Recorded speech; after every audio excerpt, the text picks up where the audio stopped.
नमस्कार, आप सभी का डीजी स्कूल में स्वागत है।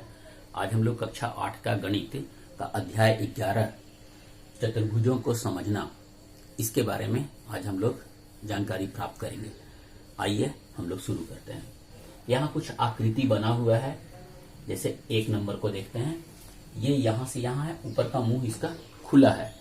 तो ये जब खुला हुआ है, इसका मतलब है ये खुली सरल वक्र है। ये कैसा है? खुला हुआ है, सरल वक्र है। ठीक है, ये देखिए, ये बंद सरल वक्र है, ये भी बंद सरल वक्र है, ये खुली सरल वक्र है। ये क्या है? खुली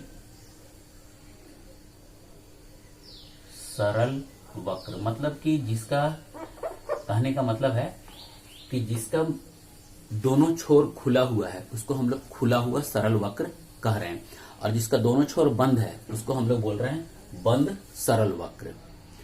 जिसका आकृति टेढ़ा मेढ़ा नहीं है, थोड़ा माने हम लोग आसानी से उसको बना सकते हैं, हम लोग उसको बोल रहे हैं सरल। तो ये देखिए, ये खुला हुआ है, इसलिए हम लोग इसको बोलेंगे खुली सरल वक्र। ये बंद सरल वक्र है, ये भी बंद सरल वक्र है, ये खुला हुआ सरल वक्र है। ये देखिए, ये इसका दोनों छोर बंद है, इसको हम लोग बोलते हैं ये बंद वक्र है लेकिन सरल नहीं है। ये क्लोज्ड है, मतलब बंद है लेकिन सरल नहीं है। वही लिखे हुए हैं, बंद वक्र सरल नहीं है। ये देखिए, सरल वक्र नहीं है ना, ये थोड़ा सा टेढ़ा मेढ़ा है, इसलिए सरल वक्र नहीं है। इस फिगर को भी देखिए, ये भी सरल वक्र नहीं है। और ये क्या है? ये खुली सरल वक्र है। हम लोग अभी यहाँ पर बहुभुज इसे कहते हैं, इसके बारे में जानेंगे। तो बहुभुज का इंग्लिश होता है पॉलीगॉन्स। केवल रेखाखंडों से बना सरल बंद वक्र बहुभुज कहलाता है। हम लोग जान गए हैं सरल बंद वक्र किसको कहते हैं। तो वैसा आकृति जो सिर्फ रेखाखंड से बना हो और सरल बंद वक्र हो, उसको हम लोग बहुभुज कहते हैं। जैसे ये देखिएगा आप लोग, यहाँ पर ये बना हुआ है, ये है त्रिभुज, ये है पॉलीगॉन्स, ये चतुर्भुज है। ये भी देखिए, ये सरल बंद वक्र है, ये चतुर्भुज, ये भी पॉलीगॉन्स है। ये पंचभुज, ये भी इस तरह से, ये आकृति भी जो की है, ये देखिए सरल रेखाखंड से बना हुआ है और बंद है। केवल रेखाखंड से बना है और सरल है, बंद वक्र है, इसलिए ये बहुभुज है। इसको हम लोग बोलते हैं कि ये बहुभुज है। ये सब ऊपर का आकृति सब बहुभुज है। और नीचे का आकृति को देखिए, ये रेखाखंड है लेकिन ये वाला रेखाखंड नहीं है। ये देखिए, ये रेखाखंड तो है, केवल रेखाखंड से बना है, लेकिन सरल बंद वक्र नहीं है, इसलिए ये भी नहीं है, ये भी नहीं है। ये भी केवल रेखाखंड से बना है लेकिन क्या है? सरल बंद वक्र नहीं है, इसलिए ये बहुभुज का एग्जाम्पल नहीं है, इसलिए हम लोग इसको बहुभुज नहीं बोलते हैं। अब हम लोग आगे बढ़ते हैं। अब हम लोग देखेंगे कि आखिर हम लोग बहुभुज का वर्गीकरण किस आधार पर करेंगे। तो बहुभुज का वर्गीकरण जो है वो हम लोग उसकी भुजाओं या शीर्षों के आधार पर हम लोग उसका वर्गीकरण करेंगे। तो बहुभुज का वर्गीकरण हम लोग उसके शीर्ष और भुजा, उनकी भुजाओं या शीर्षों के आधार पर या अनुसार करते हैं। जैसे हम यहां पर देखेंगे, ये त्रिभुज है। कितना भुजा है? 1 भुजा, 2 भुजा, 3 भुजा। जितना भुजा होगा उतना ही शीर्ष भी होगा। तो देखिए, 1 शीर्ष, 2 शीर्ष और 3 शीर्ष। तो इसको हम लोग बोलते हैं कि ये क्या है? त्रिभुज। अब यहाँ ये आकृति में देखिएगा कितना भुजा है इसमें? 1, 2, 3 और 1 4। 4 भुजा है। शीर्ष देखेंगे, 1, 2, 3, 4। 4 शीर्ष है। तो जिसमें 4 भुजा हो गया या 4 शीर्ष हो गया, उसको हम लोग बोलते हैं चतुर्भुज। इसको देखिए, 1, 2, 3, 4 और 1 5। तो ये हो गया पंचभुज। इसमें शीर्ष कितना हुआ? 5। 1, 2, 3, 4 और 1 5। तो इस आधार पे हम लोग इसका वर्गीकरण करते हैं। जिस आकृति में 6 भुजा या 6 शीर्ष होगा उसको हम लोग षटभुज, जिसमें 7 भुजा होगा, 7 शीर्ष होगा, उसको हम लोग सप्तभुज कहते हैं। इसी तरह से हम लोग बहुभुज का वर्गीकरण कर लेते हैं। तो विकर्ण को हम लोग इंग्लिश में डायगोनल भी कहते हैं। किसी बहुभुज का विकर्ण उसके किन्हीं 2 शीर्षों को जोड़ने से प्राप्त रेखाखंड होता है, लेकिन इसमें एक शर्त है कि आसन्न शीर्ष को छोड़कर। तो आसन्न शीर्ष किसको कहते हैं, इसको पहले जान लें। जैसे ये रेखा है, ये रेखा है, इस रेखा का अंत बिंदु, अंत बिंदु मतलब ये वाला बिंदु और ये वाला बिंदु, इसको हम लोग बोलते हैं आसन्न शीर्ष। इसको बोलते हैं हम लोग आसन्न शीर्ष। कोई भी रेखा, जैसे ये रेखा है, इसका ये बिंदु और ये बिंदु, ये इसको हम लोग बोलेंगे आसन्न शीर्ष। ठीक है, तो ये बिंदु को छोड़कर, तो ये बिंदु जब छोड़ेंगे तो बचा मेरे पास क्या, एक ये बिंदु, एक ये शीर्ष और एक ये शीर्ष। दूसरा शीर्ष देखिएगा, ये वाला और ये वाला, ये आसन्न शीर्ष नहीं है। तो इसको जो हम लोग मिलाएंगे तो इसको हम लोग बोलते हैं उसका विकर्ण। जैसे हम लोग इसको दिखा दिए, अभी हम लोग पंचभुज का देखते हैं।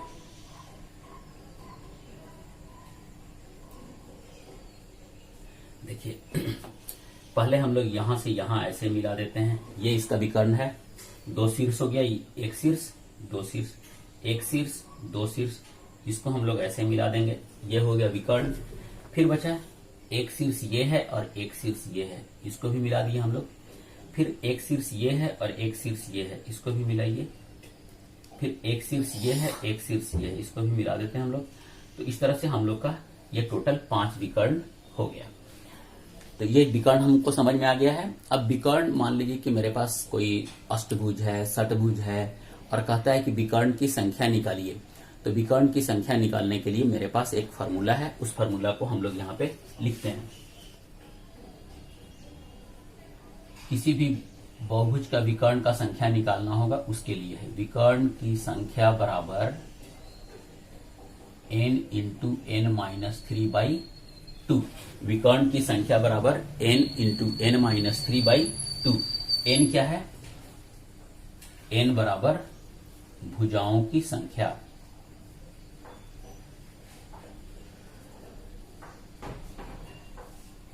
अब जैसे हमको मान लीजिए हम बोल रहे हैं कि षटभुज का निकालना है हम लोग को, या पंचभुज का चेक करते हैं। अब 5 भुजा का निकालना है, पंचभुज का हम लोग को विकर्ण का संख्या निकालना है। तो n के जगह पे कितना लिखेंगे, 5। तो पंचभुज संख्या बराबर n के जगह पे 5 लिख देते हैं, 5 माइनस 3/2।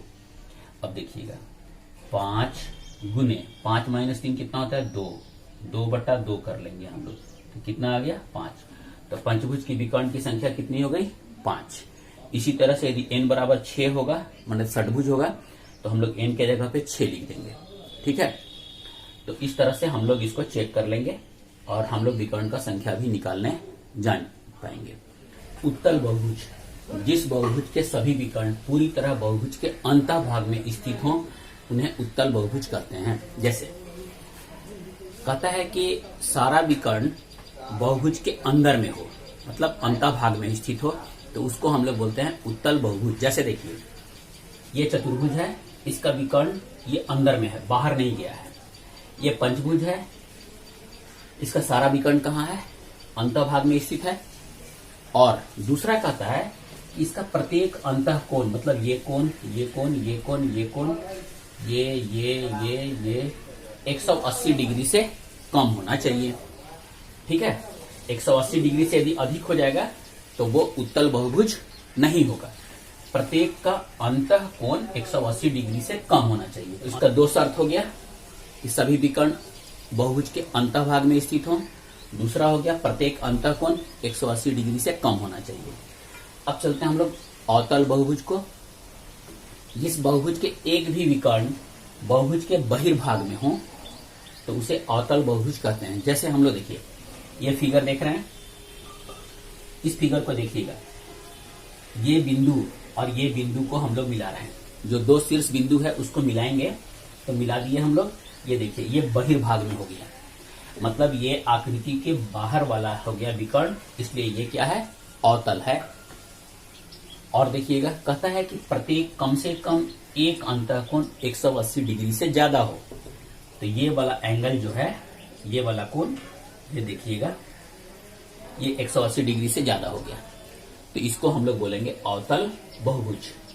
दूसरा फिगर को भी देख लीजिए, ये वाला बिंदु और ये वाला बिंदु, मतलब ये शीर्ष बिंदु है, ये दोनों शीर्ष बिंदु को हम लोग ऐसे मिला दिए, तो ये इस आकृति के बहिर्भाग में स्थित विकर्ण हो गया, इसलिए ये अवतल बहुभुज है। और कम से कम एक अंतःकोण 180 डिग्री से ज्यादा हो, तो देखिए ये वाला जो कोण है ये 180 डिग्री से ज्यादा है, तो ये अवतल बहुभुज का एग्जाम्पल है। क्लियर है?